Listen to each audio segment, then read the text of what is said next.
नमस्कार साथियों, स्वागत है आप सभी का गणित लवर के YouTube चैनल पर। आज के वीडियो में हम लोग लघुत्तम समापवर्तक और महत्तम समापवर्तक के बारे में विस्तार पूर्वक अध्ययन करने के लिए जा रहे हैं। ये वीडियो 0 to हाई लेवल के लिए समान रूप से उपयोगी होगा। इसको लघुत्तम एवं महत्तम समापवर्तक को जानने से पहले हम लोग कुछ पारिभाषिक शब्द वगैरह को समझने का प्रयास करेंगे। जैसे इसी में देखते हैं, सबसे पहले हम लोग लघुत्तम। अब यहाँ पर देखिए, अंग्रेजी में लौ का मतलब होता है नीचे, लघु का मतलब होता है छोटा। तो इस तरह से लघुत्तम का मतलब हो जाता है छोटा से छोटा। कॉमन का मतलब होता है सामान्य। फैक्टर का मतलब होता है गुणनखंड। और यहाँ पर देखिए एक शब्द आया है समापवर्तक, और इसमें भी देखिए महत्तम और समापवर्तक। पहले हम लोग इसी शब्द के द्वारा शुरू करते हैं। इसके लिए सबसे पहले हम लोगों को क्या करना होता है, जितने भी प्रकार के संख्याओं को हम लोग पढ़ते हैं सभी संख्याओं को हमें गुणनखंड के रूप में जानना होता है।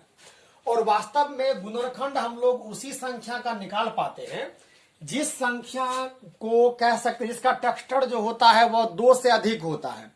जैसे मान लिया जाए आपके पास अगर एक 13 संख्या दिया हुआ हो, 13 को कहा जाए आप अगर व्यक्त करके दिखाएं तो आप 1 गुना 13 के रूप में और किसी भी प्रकार से इसे आप व्यक्त नहीं कर पाएंगे। तो इस तरह से जो भी इस तरह से इन्हीं संख्याओं के बाद जो भी संख्याएं होती है सबों का आप गुणनखंड के रूप में व्यक्त कर सकते हैं। जैसे मान लीजिए हमारे पास एक संख्या अगर 48 है तो 48 को आप इस तरह से लिख सकते हैं 2, इस तरह से आप देख सकते हैं 2 दूना 4, 2 दूना 8 या 24 और 2 दूना 48। यहाँ पर पहले 2 आना चाहिए, इसके बाद 3 आना चाहिए था। 2 दूना 4, 2 दूना 8, 2 दूना 16 या 48। वैसे अगर देखा जाए तो 48 में जो संख्या से कुल मिलाकर के भाग लग जाए तो इस स्थिति में देखा जाए तो 1 आ जाएगा, 2 आ जाएगा, 3 आ जाएगा, 4 आ जाएगा, 6 आ जाएगा, 8 आ जाएगा, उसके बाद 12 आ जाएगा, उसके बाद 24 आ जाएगा, उसके बाद 48 आ जाएगा। तो हम देख सकते हैं कि इन सभी संख्याओं के द्वारा यह कुल मिलाकर के विभाजित है। अब यहाँ पर एक चीज ध्यान देने वाली बात क्या है कि प्रत्येक संख्या कोई भी हो, प्रत्येक संख्या का कुछ न कुछ बनावट होता है। और अगर वह किसी मूल संख्याओं के द्वारा अगर वह बनावट के द्वारा बना हुआ होगा तो जो भी संख्या इस तरह से हम लोग व्यक्त करेंगे ये सभी के सभी इसके गुणनखंड हैं। और गुणनखंड होने के साथ साथ आप ये भी दिमाग रख सकते हैं क्या कि ये जितने भी संख्याएं हैं ये सभी के सभी गुणज हैं। ये गुणज भी हैं। ये प्रत्येक संख्या, जैसे कि 1 जो है वह 48 का एक गुणज है, 2 भी एक गुणज है, 3 भी, 4 भी, 6 भी, 8 भी। इस तरह से किसी भी दिए गए संख्याओं के जितने इस तरह से गुणज या गुणनखंड के रूप में व्यक्त किए जाएंगे सभी के सभी उस संख्या के गुणज कहलाएंगे। और गुणज इस तरह से कह सकते हैं क्या कि 48 का जो गुणनखंड है ये सब का सब है और प्रत्येक एक इसका ये अपने आप में गुणज है। फिर अब जब हम लोग ये इन दोनों के बारे में जब जान जाते हैं कि गुणज और गुणनखंड क्या होते हैं तब हमें ये लघुत्तम समापवर्तक और महत्तम समापवर्तक जो ज्ञात करना होता है वह हमारे लिए काफी सुगम हो जाता है। देखते हैं हम लोग ये किस तरह से होता है। मान लीजिए सबसे पहले तो लघुत्तम समापवर्तक और महत्तम समापवर्तक को थोड़ा अगर परिभाषा के रूप में देखा जाए तो वैसे LCM मान लिया जाए, इसको कहते हैं हम लोवेस्ट कॉमन फैक्टर। इसको कई बार हम लोग हिंदी में लॉसो भी कहते हैं, लघुत्तम समापवर्तक। तो इस स्थिति में हम लोग क्या देखते हैं कि यदि मान लीजिए A, B और C कोई 3 संख्या हो तो इन तीनों संख्याओं के लिए इन तीनों संख्याओं को जब हम लोग टेक्सचर के रूप में अलग अलग फैक्टर के रूप में व्यक्त करते हैं तो कोई एक संख्या इस तरह का व्यक्त करते हैं जो उन दिए गए संख्याओं से ये तीनों संख्याओं के द्वारा वह संख्या पूरी तरह से विभाजित हो। जो संख्या इस तरह का प्राप्त होता है वही A, B और C का लघुत्तम समापवर्तक होता है। उदाहरण के तौर पर मान लीजिए हमारे पास 24, 48 और मान लीजिए 72, ये हमारे पास 3 संख्याएं हैं। इसको हम लोग 2 प्रकार से व्यक्त करने का प्रयास करेंगे। पहले जैसे हम लोग बनाते हैं वैसे मान लीजिए तो सबसे पहले हम लोग इसमें 2 से लगाते हैं, यहाँ पे 12, यहाँ पे 24, 36। फिर आइए यहाँ पे 2 से लगाइएगा तो 6 दूना 12 उसके बाद 12 दूना 24, 18 दूना 36 आ जाएगा। फिर 2 से लगाइएगा, 2 तिया 6, 6 दूना 12, 9 दूना 18 आ जाएगा। फिर देख सकते हैं अब 2 से तो 1 में ही लगता है, तो जब 1 से लगता है तो हम लोग लगाते नहीं। तब 3 से लगाएंगे तो 1, इसके बाद 2, इसके बाद 3 से आएगा। वास्तव में यहाँ पर जो भी संख्याएं दी हुई होती है हम लोग उसे अभाज्य गुणनखंड के रूप में व्यक्त करने का प्रयास करते हैं।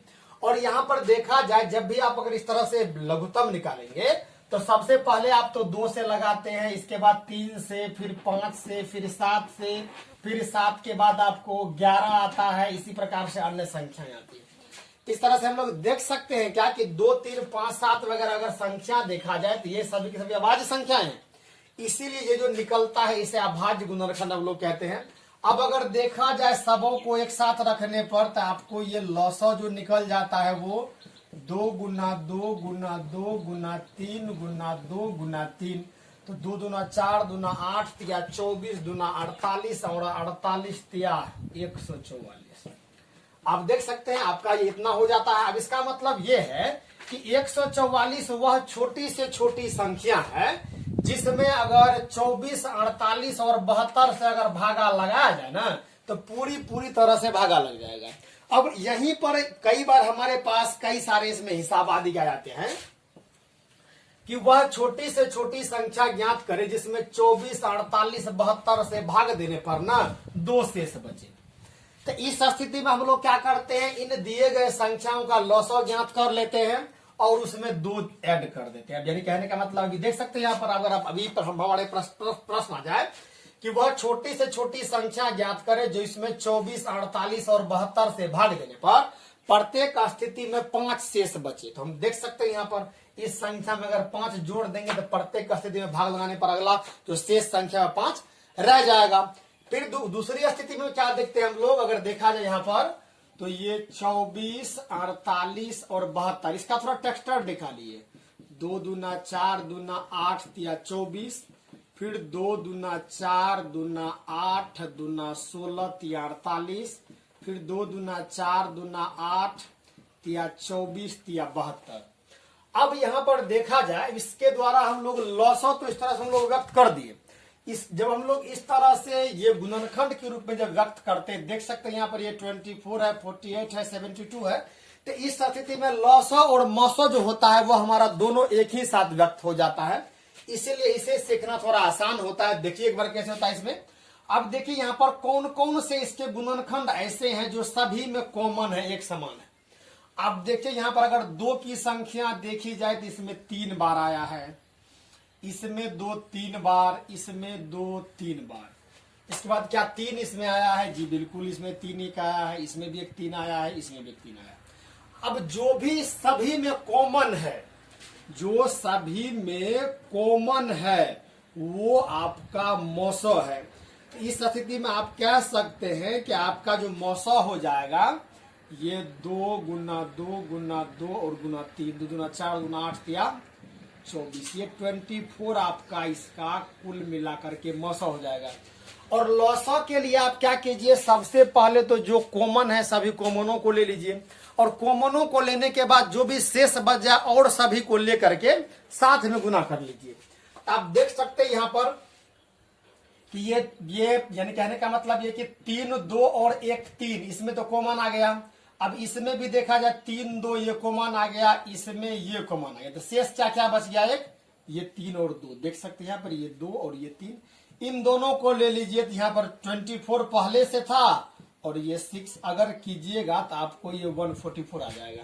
तो हम देख सकते हैं यहाँ पर क्या आप यहाँ पर क्या ध्यान रख सकते हैं क्या, यदि 2 संख्याएं 2 या 2 से अधिक संख्याएं अगर दी हुई हो तो उसका लॉसो जो होता है वह छोटी से छोटी संख्याएं होती है जिस संख्या के द्वारा उन सभी संख्याओं में पूरी तरह से भाग लग जाता है, और मौसो वह बड़ी से बड़ी संख्या होती है जिसके द्वारा उस संख्या में भाग लगता है।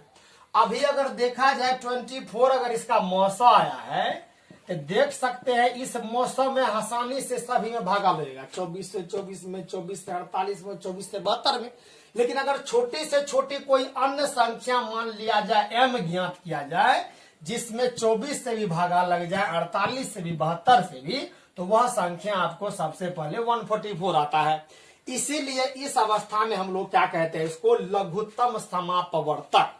यहाँ पर एक बात ध्यान रखने वाली और बात क्या है, ये समापवर्तक के बारे में, ठीक, ये समाप अपवर्तक, अपवर्तक यहाँ पर एक दिमाग लगा सकते हैं क्या, कि अभी अगर 24 का गुणज अगर 2 2 2 2 ये सभी के सभी है, तो ये सभी के सभी अपने आप में एक एक इसका अपवर्तक भी है। तो इस स्थिति में यदि 2 या 2 से अधिक संख्याएं अगर दी हुई हो, तो वह छोटी से छोटी संख्या जिसमें सबों के द्वारा भागा लग जाए, तो वह देख सकते हैं लघुत्तम समापवर्तक हो जाएगा। और वह बड़ी से बड़ी संख्या जिसके द्वारा सबों में भागा लग जाए, तो वह इस स्थिति में महत्तम समापवर्तक होगा।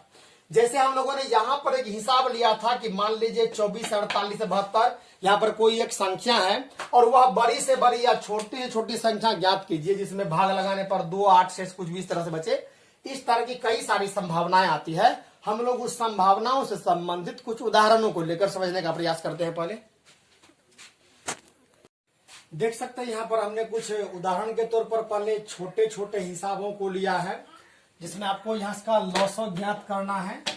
मैं आपकी मदद करता हूँ यहाँ पर। जैसे देखते हैं लॉसो ज्ञात करें, तो यहाँ पर हम लोग पहले क्या करते हैं, इसको इस प्रकार से घेर के और फिर पहले 2 से 2, 4, यहाँ पर 6, यहाँ पर 9, यहाँ पर 12, फिर 2 से 2, 3, 9, यहाँ पर 6 आ जाएगा। वास्तव में सबको जितना मरतबे भागा लगता है वो लगाते हैं। 1 मरतबे 3, यहाँ पे 9 और यहाँ पर भी 3। अब देख सकते हैं 3 से 1 और 3 यहाँ पर भी 1। अब नहीं आएगा, ऐसे भागा नहीं लगेगा। तब जो भी संख्या बचा हुआ है सबको एक साथ हम लोग गुना करते हैं, तो ये आ जाता है हमें 2 गुना 2 गुना 2 गुना 3 गुना 3। देख सकते हैं यहाँ पर ये सभी के सभी 2 दूना 4, 2 दूना 8, 3 24 और 3 ये 72, 72 जो होता है ये हमारा लॉस आ जाता है। और दूसरी स्थिति में अगर आप देखें तो उस विधि से भी इसको बना सकते हैं। इसका लॉसों कुल मिला करके आपको 72 आ गया है। अब अगर फिर से इसको अगर देखा जाए तो देख सकते हैं, फिर से इसमें आप 2 से लगाइएगा तो यहाँ पर 18 आ जाएगा, यहाँ पर 36, 18 दूना 36, 36 दूना 72, यहाँ पर 54 दूना 108 आ जाएगा। फिर 2 से 9 दूना 18, 18 दूना 36, यहाँ पर 27 का 2 54 आ जाएगा। फिर यहाँ पर अब 3 से लगेगा, 3 तिया 9, उसके बाद 6 तिया 18, 9 तिया 27 आएगा। फिर 3 से 1 2 3 अब नहीं आएगा, देख सकते हैं आप। अब इसका जो कुल मिला करके एलसीएम हो जाएगा वो हो जाएगा 2 गुना 2। उसके बाद देख सकते हैं 2 3 आ रहा है, फिर से 2 और फिर से 3 आ रहा है। गुना करने पर 2 दूना 4 तिया 12 तिया 36 दूनी 72 और 72 तिया 3 दूनी 6, 3 दूनी 6 और 7 तिया 21, 216 आ जाएगा आपको पूरा का पूरा। और दूसरी स्थिति में जैसे हम लोगों ने पहले किया था, ये बारी बारी से आप कीजिए क्या, वो पहले हम लोग इसे बनाते हैं तब इसे बनाने का प्रयास करेंगे। फिर यहाँ पर जब हम लोग मौसो ज्ञात करते हैं तब मौसो ज्ञात करने के लिए क्या करते हैं, 2 संख्याओं को एक साथ लेकर के तब मौसो ज्ञात करते हैं। तो मान लीजिए 96, 72, 84 में से कोई भी 2 संख्या लीजिए। मान लीजिए हम यहाँ पर 72 और 96 को ले लेते हैं। यहाँ पर 1 मरतबे आएगा 72, यहाँ पर 6 से 2 4, 9 में 7 गया 2, यहाँ पर अब 72 और 24 तिया 72 आ गया, यहाँ पर कुछ नहीं। तो 24 जो बचा है ये 96 और 72 का मौसम अभी 24 है। फिर 24 को लेकर के इसको भी देखने का प्रयास करेंगे 84 के लिए। फिर यहाँ पर 24 से लगाएंगे, देख सकते हैं 24 तिया 72, 4 में से 2 गया 2 और 8 में 7 गया 1 आएगा और यहाँ पे 24 आ जाएगा, 12 दूना 24, ये कट जाएगा। तो आप सोच सकते हैं यहाँ पर क्या कि अगर 96, 72, 18 अगर ये तीनों का अगर मौसम लिया जाए एक साथ तो आपको 12 आएगा। और अगर सिर्फ ये दोनों का अगर मौसम लिया जाए तो आप देख सकते हैं आपको 24 आएगा। दूसरी स्थिति में देखा जाए जैसे हम लोगों ने पहले किया था कि कोई भी दी गई संख्या, आप बारी बारी से इन संख्याओं को हम देखने का प्रयास करते हैं। मान लीजिए 8, 18, 12, 16 ये संख्या था। इन संख्याओं को हमें एक साथ लॉसो और मौसो ज्ञात करना था। यहाँ पर मेरे देने का यही मूल मकसद ही था। अब यहाँ पर एक और प्रश्न और आ सकता है क्या कि मान लीजिए वह बड़ी से बड़ी संख्या ज्ञात कीजिए जिसमें 8, 12, 18, 24 से भाग देने पर प्रत्येक स्थिति में 5 शेष बचे। यहाँ पर 5 जोड़ देंगे।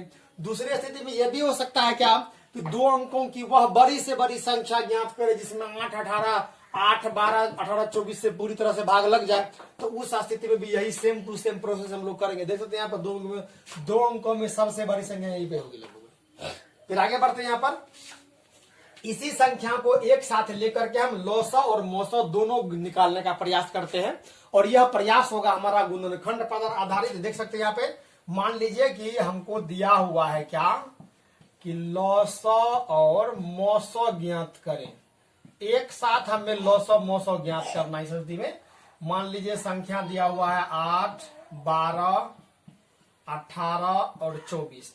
इस हम लोगों ने पहले क्या था, सभी का गुणनखंड निकाल लीजिए। 2 दूना 4 दूना 8, 2 दूना 4 तिया 12, नहीं 2 2 2 तिया 6 तिया 18, 2 दूना 4 दूना 8 तिया 24 हो गया। अब देखिए यहाँ में इसमें से कौन कौन से ऐसे गुणनखंड है जो सभी में कॉमन है। जो सभी में कॉमन होगा वह इन सभी दिए गए संख्याओं का लौसा हो जाएगा, अब सॉरी मौसा होगा। देखिए कौन सा ऐसा गुणनखंड जो सभी में है। इसमें देखते हैं 2, 3 आ रहा है, इसमें सिर्फ 1, इसमें सिर्फ 1। इसका गुण मौसा जो आएगा वह सिर्फ 2 आएगा। क्यों आएगा मौसा 2? क्यों देख रहे हैं यहाँ पर कि सिर्फ 2 ही ऐसा एक गुणनखंड है जो कि सभी में कॉमन है। पर ये 2 आइए नहीं है, ये 2 आइए नहीं है, 3 नहीं है, नहीं है। अब क्या करते हैं, तो 3 के लिए जब इसका मौसा हो गया तो मौसा बराबर देख सकते हैं 2 हो गया। सर्वाधिक जो बेस गुणनखंड है वह है। और लौसा निकाल लेंगे तो लौसा के लिए क्या कीजिए, सबसे पहले तो जो सबसे बड़ी गुणनखंड श्रृंखला है उसको ले लीजिए। देखिए उसको लेने पहले सबसे पहले तो जो कॉमन बचा है वो लीजिए। तो कॉमन देखते हैं ये 2 आ गया, चलिए 2 ले लिया हमने। ये लौसा ले रहे हैं, इस बार लौसा ले रहे हैं तो पहले हमने 2 ले लिया, कॉमन आ गया। फिर देखते हैं इसके बाद ये 2 2 आइए, इसमें 2 2 है, इसमें 2 है। तो जो आता है ये दोनों ले लीजिए, 1 2। देखते हैं यहाँ पर इसका पूरा क्रिया खत्म हो गया, इसका यहां तक खत्म हो चुका है, इसका ये सिर्फ खत्म हो चुका है। इसमें 1 3 है, इसमें 1 3 है, 2 3 है, ये दोनों 3 भी आपको लेना पड़ेगा। गुना 3 और गुना 3 और ये हो जाएगा आपका 2 दूना 4 दूना 8 तिया 24 और 24 तिया कितना हो गया जी 72 या 72। ये आपका 72 अभी लौसा है और 2 आपका भी मौसा है। इस तरह से कोई भी बड़ी से बड़ी संख्या होगा तो आपको इस प्रकार से व्यक्त कर सकते। यहाँ पर ध्यान रखने वाली बात यह क्या कि कई बार हमें छोटी और बड़ी संख्या देकर के ये पूछता है। मान लीजिए कि वह बड़ी से बड़ी संख्या ज्ञात जिसमें फलना से देने पर ये हो जाए, तो इस तरह के हिसाब में आप गच्चा न खाएंगे। और अगर विशेष दिक्कत हो तो आप हमें उससे संबंधित कमेंट में अवश्य पूछे, मैं उन सभी परेशानियों को आपके लिए दूर करने का प्रयास करूंगा। मिलता हूं अगले वीडियो में, धन्यवाद। लघुत्तम समापवर्तक और महत्तम समापवर्तक से संबंधित कुछ महत्वपूर्ण सूत्र दिए गए हैं, इसका अध्ययन आप सबों के लिए आवश्यक है। देखते हैं इसमें क्या सब दिए हुए हैं। तो दो संख्याओं का यदि गुणनफल ज्ञात करना हो, संख्याएं छोटी हो या बड़ी हो, यदि दोनों संख्याओं का लौसा और मौसा याद है तो लौसा और मौसा का जो मान होता है वह दोनों संख्याओं के गुणनफल के मान के कुल बराबर होता है। इस स्थिति में तब देखा जाए तो दो संख्याओं का जो लौसा होता है तो गुणनफल बटे मौसा होता है। अगर गुणनफल आपको पता है तो मौसा से भाग देकर के आप लौसा ज्ञात कर सकते हैं। इसी प्रकार से दो संख्याओं का मौसा जो होता है वह गुणनफल बटे लौसा होता है। गुणनफल अगर आपको पता है, यानी कहने का मतलब ये कि दो संख्याओं का लौसा मौसा आप अगर निकालना जानते हैं तो इस तरह से विभिन्न प्रकार की संख्याओं को आप खुद ब खुद कर सकते हैं। फिर आगे देखते हैं, यदि कोई संख्या भिन्न के रूप में हो तो इस तरह से, तो उसका जब लौसा ज्ञात करना होता है तो इस स्थिति में अंशों का लौसा बटे हरों का मौसा होता है। और दूसरी स्थिति में यदि भिन्नों का मौसा ज्ञात करना होता है तो वह अंशों का मौसा बटे हरों का लौसा होता है। आप अगर देखना चाहे तो इससे संबंधित एक आप उदाहरण के तौर पर देख सकते हैं। जैसे मान लीजिए क्या कि आपको दिया हुआ है 9/10, 9/10, 12/25, उसके बाद मान लीजिए 18/35, उसके बाद दिया हुआ है 21/40। अब यहाँ पर ध्यान दिया जाएगा तो इसका हम लोगों को कुछ भी निकालिए। मान लीजिए आपको लौसा या मौसा ज्ञात करना है इसका, मान लीजिए इसका LCM या HCF कुछ भी अगर ज्ञात करना है तो इस स्थिति में तो क्या देखते हैं हम लोग, यदि अगर लसो ज्ञात करना है तो हो तो अंशों का मौसो ज्ञात करना है। तो दिमाग लगाइए, 9, 12, 18, 21 का मौसो क्या होगा? वह कौन सी संख्या छोटी से छोटी या बड़ी से बड़ी नजर आती है जिसमें से सबों में कॉमन गुणनखंड के रूप में? देखिए थोड़ा सा, 9, 12, 18 क्या आता है? 6, 3, 3 तिया 9, 3 चौके 12, 3 छक्का 18, 3 सके 23, 6, 9, 3 आएगा। इन सब का जो मौसो हो रहा है, इन सबों का मौसो वो आ रहा है 3। और अगर लौसो के लिए देखा जाए तो 10, 25, 35, 40, तो ये हो जाएगा आपको 35 के लिए लीजिए, 35 गुना 70, 35 तिया 120, 25 चौके 150, ये आपको निकालना पड़ेगा। इसको एक बार, इसका एक बार आप हम लोगों को क्या निकालना था, इसका आप मान लीजिए लॉसो ही निकालिए इसका, 10, 25, 35 और 40 का। तो 10, 25, 35 और 40 का अगर लॉसो निकालेंगे तो पहले आप डायरेक्ट 5 से लगाइए। पहले 5 दूना 10, 25, 25, 5 7 35, 5 8 40। अब 2 से लगाइए, 1, 5, 7 और ये 4 आ जाएगा। अब नहीं लगेगा तो हो गया 5 दूना 10, 10 5 50, 50 चौके 200, 7 1400। तो 1400 हो गया इसका क्या, तो लॉसो हो गया इसका 1400 और इसका मौसो हो गया 3। तो यही इसका मौसो हो जाएगा। और जब उल्टा करना होगा तो अंशों का लॉसो निकालिए, हरों का मौसो निकालिए। देख रहे यहाँ पे इन दोनों सूत्रों के द्वारा आप अगर भिन्नात्मक संख्याएं हो तो इसका आप ज्ञात कर सकते हैं। आशा करता हूं ये आपके लिए उपयोगी सिद्ध होगा। Thanks for watching.